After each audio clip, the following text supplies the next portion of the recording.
আর এই আল্লাহ শব্দটা পৃথিবীর বেশিরভাগ প্রধান ধর্মগ্রন্থেই উল্লেখ করা হয়েছে, এমনকি হিন্দু ধর্মগ্রন্থে উল্লেখ আছে।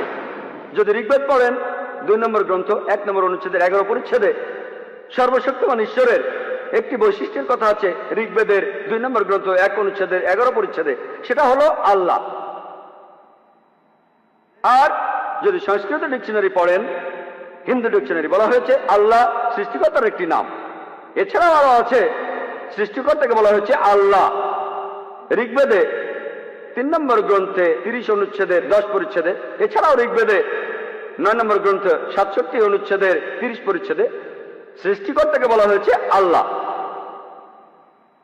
আর আল্লাহ সুবহানাহু ওয়া তাআলা কোরআনে বলেছেন, সূরা ইসরার 110 নম্বর আয়াতে উল্লেখ করা আছে, আল্লাহ বলছেন, ওয়ালিদুল্লাহ আবিদুর রহমান আইয়ামা তাদু ফালাল আসমাউল হুসনা। তোমরা আল্লাহ নামে আহ্বান করো অথবা রহমান, যে নামে আহ্বান করো না কেন, সকল সুন্দর নাম সেগুলো তো তাহারই।